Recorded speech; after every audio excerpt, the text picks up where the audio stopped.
guys. Welcome to episode 3 of AgSTEM with Archer.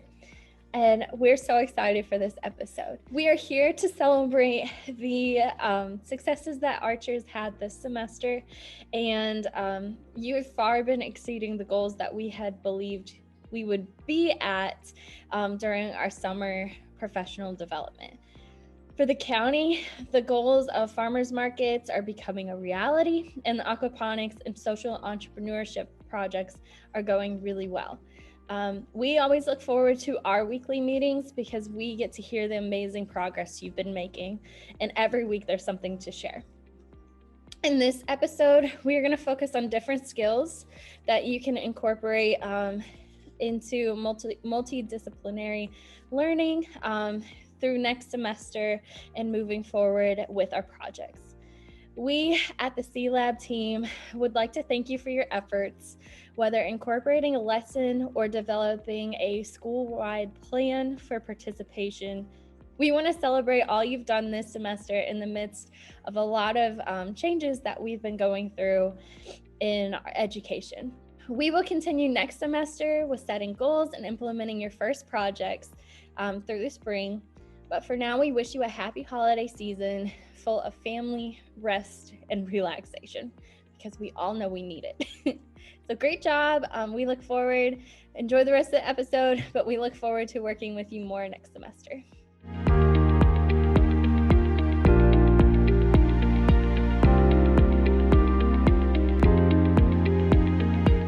In this social entrepreneurship segment, we are discussing business models. Last time we talked about the one-to-one business model where the company grain for grain is flourishing. The next business model you should explore is the subscription business model. Have you heard of the company HelloFresh? They operate in a subscription-based revenue model, and their competitive advantage is fresh ingredients packaged in recipe-specific selections. What is clever about the subscription revenue model is that it increases the repeat purchase rate.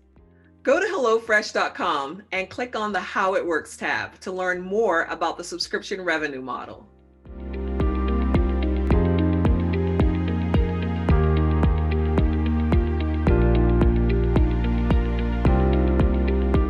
This month's Smart Tip encourages you to give your students an AgSTEM topic they can think about while they are away from school. For example, elementary students can do the celery experiment. They'll take a mason jar or any clear cup and they'll fill it halfway with water. They'll put any color food coloring in that cup, and then they'll place celery with leaves in it.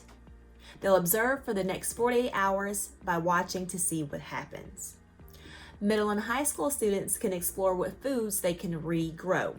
They'll start with celery and they'll cut off the bottom 2 inches of the stalk and place it in a small bowl of water.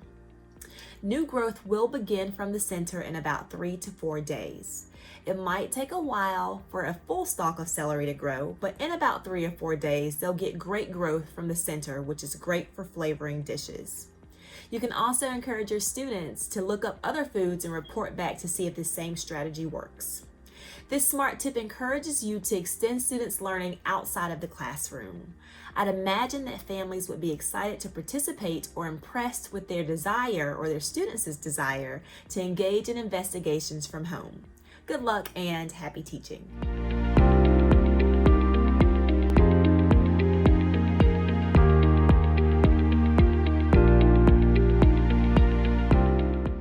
Hey everyone, remember the great work we saw at Levin Elementary last month? Well, this month we're jumping up to the high school. Thank you, Mr. Stoker, for collaborating with the video broadcasting students to create this video. Let's check it out.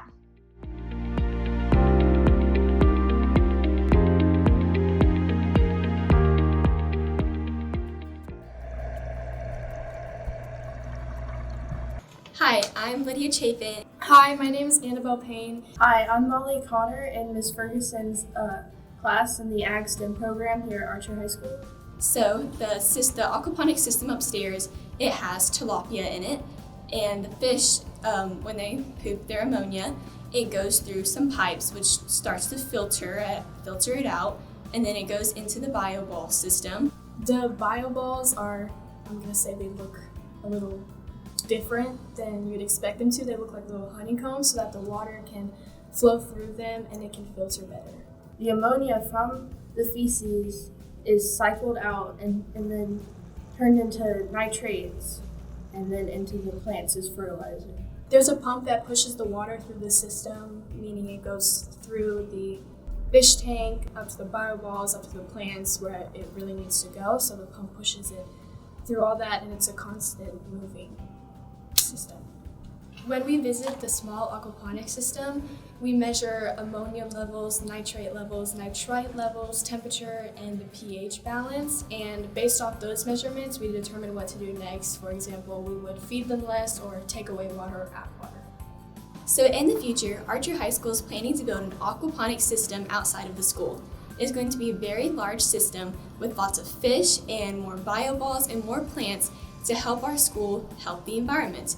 And it does this by repeating the same process that the smaller aquaponics system we have here at AHS does. It is just on a larger scale and will help produce more plants in a more eco-friendly manner. Aquaponics have taught me a lot to understand more the nitrate cycle, or the nitrogen cycles, and all the cycles used to really just keep plants growing and life going. I have learned a tremendous amount about the nitrogen cycle and how it works and how it impacts the environment.